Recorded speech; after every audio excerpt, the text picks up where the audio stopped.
The city and county of Honolulu is on pace for a horrific amount of traffic deaths this year, having already 30 fatalities compared to just 11 at the same time last year. This comes just as we get into the dangerous summertime on our roadways.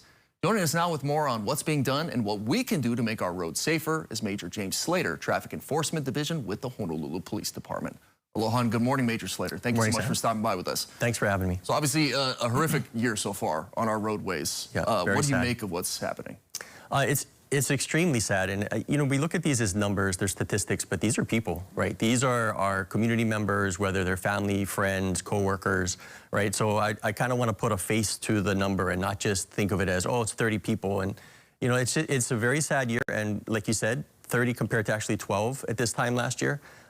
We're on pace to easily surpass last year's total, right? And so the thing that we've seen a higher number in recently is pedestrian fatalities and motorcycle riders. The motorcycle riders that we're seeing, a lot of them are speed related. Also, they're not wearing helmets. We all know that helmets save lives, right? So wear them. Might mess up your hair, but I mean, they're gonna really help you reduce the risk of serious brain injuries or brain trauma. By not speeding, you're giving yourself more time to avoid hazardous drivers. You're giving yourself an opportunity to just avoid road hazards in general, right? And you always want to be predictable as a rider as well, not zooming in and out of traffic. For pedestrians, we're seeing a lot of them either walking in the roadway. We actually had one individual lying in the roadway.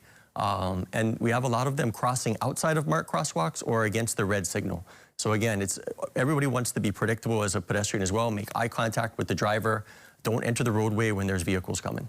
Yeah, it's incumbent on pedestrians as well as drivers. And if you are driving, maybe late at night, we talked a little bit earlier, I drive in early in the morning. I've seen people in the middle of the roadway. You got to be cognizant. Any tips for drivers as far as, you know, you're driving in dark areas just to be on the lookout for pedestrians? Yeah, and like we talked about, the big thing for you is you're not distracted, right? And that's how you saw that pedestrian in the roadway. So 3 big things, they're very simple. If you do these 3, you're most likely going to avoid getting in a collision or hurting anybody or yourself, right? And the first one's going to be, don't be distracted, right? Focus on the road. There's 3 types of distraction, right? You have manual, visual, and cognitive.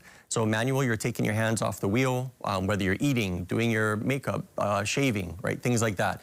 The other one's going to be visual. You're taking your eyes off the road, whether you're looking at the infotainment system, looking at something in your vehicle, or the other one is cognitive, and you're not thinking about the drive. You're not focused on the commute itself, right? So focus on the road, right? Number 2 is obey all the traffic laws, especially speed, red lights, stop signs, things like that. And then one is never get behind the wheel if you're impaired, and even if you're getting on a motorcycle, right? It's riding or driving, don't be impaired, right? In today's day and age, there's no reason to be impaired. You have ride shares, public transportation. We've been beating the drum about designated drivers forever. So there are a lot of options out there. Yeah, it really is easy these days to plan ahead, right? And make sure that if you are going to be drinking, if it's a holiday, birthday, graduation party, to make sure that you have a safe ride home. HPD can't enforce our way out of this. Obviously, people have to follow the laws. But what is HPD doing to try and help our traffic safety? Yeah, we have increased as much as we can for regular patrols, sobriety checkpoints. You know, sobriety checkpoints are a wonderful way to screen a lot of drivers in a short amount of time. You know, and a lot of it is just education at the same time, right? It's not always going to be a ticket for the speed. It's not always going to be a ticket for the seatbelt. You know, we're trying to educate as much as we are trying to enforce. They go hand in hand, right? And so our main thing is trying to explain to people why the laws are in place. So, you know, if we pull somebody over and their child's not in a car seat, you know, it's trying to send that message to them that that's precious cargo, right? Like, those are your children. Put them in a car seat, make sure that they're securely fastened. You know, their life is at risk. And then even with passengers in the back seat, we've explained before, and it's eye-opening for them. You know, the passenger in the back seat doesn't have their seatbelt on, and we explain to them, if you're in a rollover collision at high speed, there's a good chance that you're going to be a projectile in the cab and hurt other people as well as yourself. So it's just giving them a safety message, really explaining the why behind the laws, why the laws are in place, and it's to keep everybody safe. So you talked about pedestrians, motorcycles.